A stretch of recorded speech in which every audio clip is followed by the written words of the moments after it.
absen ya. Diska, hadir Bu. Erik, Felisa, Fitri, Intan, Hadir Bu. Karunisa, Absen Bu. Luisa, Absen Bu. Hafiz, Hadir Bu. Marfira, Hadir Bu. Natasha, Naila, Nurainun, Nurul, Rahma, ini ya, Ratu, Rodia, Sapa, Sonia, Ruth, Syabila, Widya, Jahira. Hadir. Oke, sudah ya. Oke, sekarang buka buku kamu halaman 93.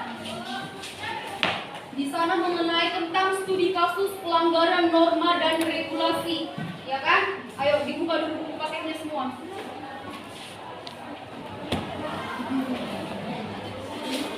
Halaman 93 tentang studi kasus pelanggaran norma dan regulasi. Ya, Ibu jelaskan sedikit mengenai tentang regulasi dan juga pelanggaran norma. Oke, sebelum Ibu jelaskan, Ibu mau bertanya, apa itu regulasi? Ayo, satu orang dulu. Ayo, yang pernah dengar arti regulasi, ayo, apa kena? Regulasi adalah konsep-konsep abstrak pengelolaan sistem yang kompleks yang disesuaikan dengan aturan. Oke, ada lagi yang bisa menambahkan jawaban teman kamu? Apa itu regulasi? Hah? Atau tidak pernah dengar arti regulasi? Iya, Sonia. Regulasi adalah perangkat peraturan yang bertujuan untuk mengendalikan atau merupakan konsep abstrak pengelolaan sistem yang kompleks sesuai dengan perangkat aturan dan nilainya. Oke, regulasi itu adalah peraturan yang berlaku di masyarakat, ya kan? Untuk mengetahui kewenangan suatu pemerintah. Itulah regulasi, ya kan? Kita sudah tahu apa itu regulasi, sekarang tentang norma. Regulasi dan norma itu adalah mempunyai hubungan yang sangat penting di masyarakat. Ada yang pernah dengar arti norma? Apa itu? Hah? Ayo Alisma, apa itu norma? Norma adalah sebuah hukum tertinggi yang harus dilakukan oleh seluruh masyarakat. Oke, norma adalah hukum tertinggi ataupun peraturan yang ada di masyarakat dan kita harus ikut serta menjalankan norma tersebut, ya kan? Ada norma, ada juga pelanggaran norma. Seperti apa itu pelanggaran norma? Oke, di dalam norma ada 4 macam-macam norma. Yang pertama adalah norma kesopanan, yang kedua kesusilaan, yang ketiga hukum, yang keempat agama. Ya kan? Norma hukum adalah, siapa yang tahu? Sudah pernah kita bahas ini kan?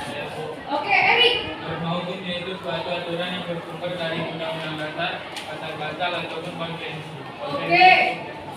Norma hukum adalah suatu peraturan yang didasari oleh undang-undang, ya kan? Pasal-pasal yang harus dijalankan oleh masyarakat ataupun orang banyak. Seperti apa itu contoh dari norma hukumnya?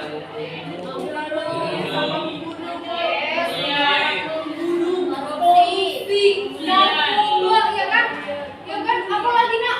Pembulian, kejahatan genosida. Apa itu kejahatan genosida? Oh, pernah mendengar? Belum. Kejahatan genosida itu merupakan contoh dari norma hukum. Apa? Gak pernah? Gak pernah, Bu. Kejahatan genosida itu adalah pembunuhan secara berantai ataupun secara besar-besaran, ya kan? Oke, yang selanjutnya adalah norma agama. Norma yang bersumber dari Tuhan, ya kan? Seperti apa contohnya?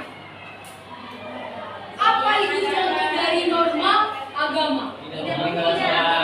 Rajin beribadah tidak Yes, rajin beribadah, mempunyai agama, apalagi menghargai agama lain, tidak melakukan yang namanya diskriminasi. Apa itu diskriminasi? Lupa, ya kan? Lupa ingatan.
contohnya?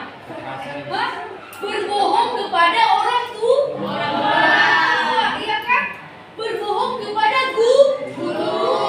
Itu juga merupakan contoh dari norma sosial. Benar sekali.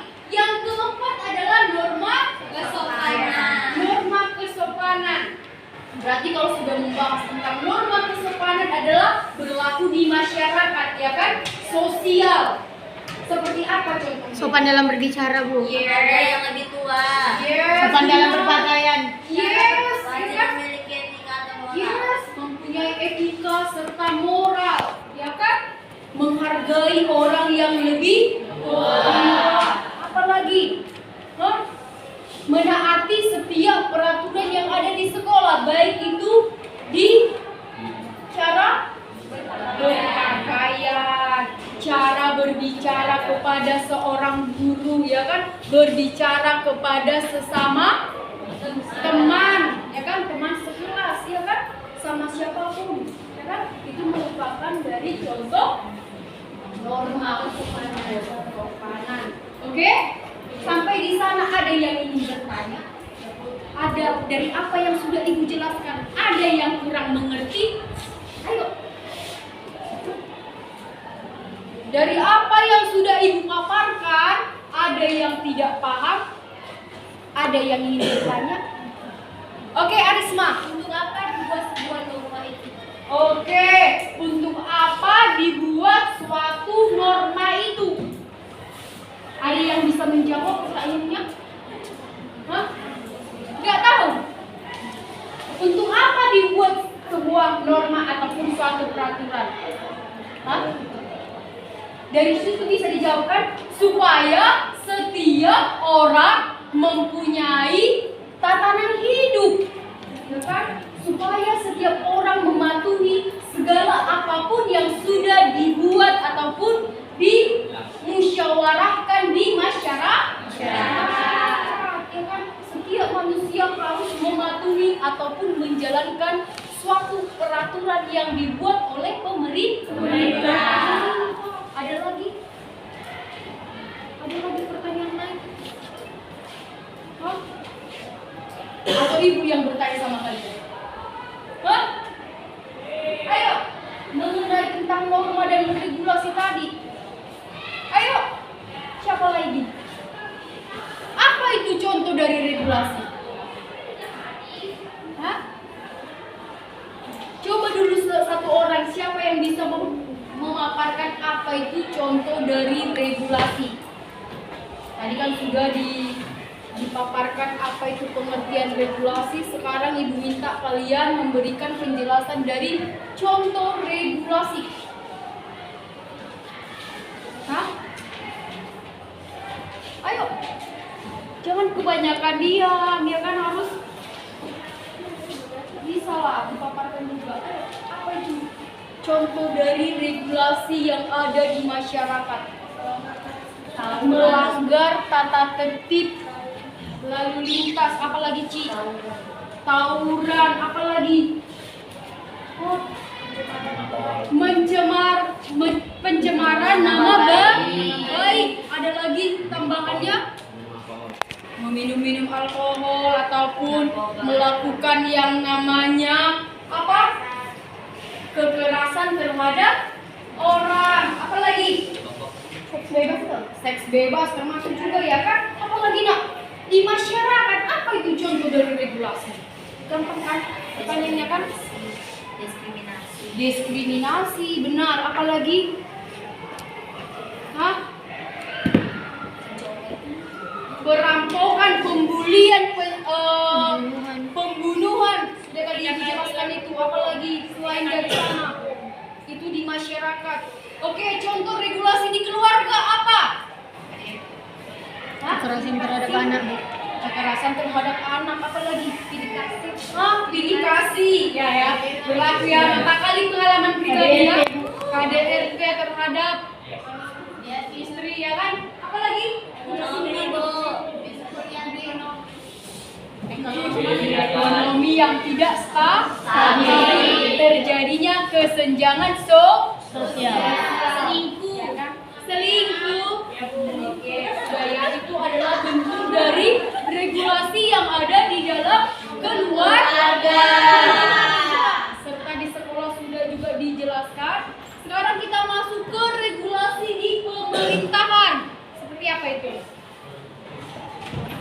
Regulasi yang ada di, yes benar, korupsi, ya kan? Melakukan yang namanya korupsi besar-besaran. Apalagi ketidakadilan hukum ataupun tidak kemerataannya antara hukum, ya kan?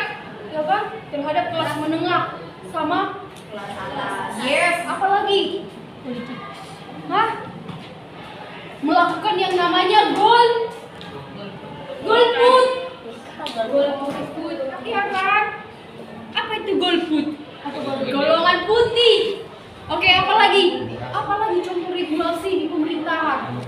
Demokrasi yang tidak merata. Apalagi? Apalagi di pemerintahan? Seperti apa itu contoh regulasi yang ada di pemerintahan kita? Banyak kan contoh-contohnya kan? Hah? Apa lagi? Penipuan.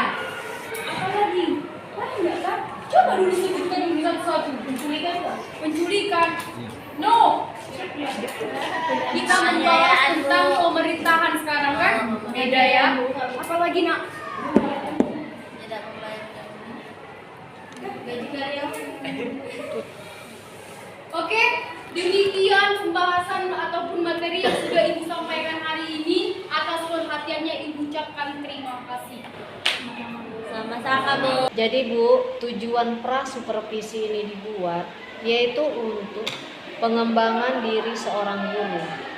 Jadi Bu, nanti di dalam pembelajaran itu saya ingin melihat apa yang harus saya berikan masukan untuk Ibu. Jadi Bu mau buat di kelas berapa Bu? Di 11 pemasaran 1 Ibu. Hari apa Bu? Pada hari Selasa tanggal 28 Maret 2023. Iya. Jadi Bu, apalah tujuan Ibu membuat materi ini?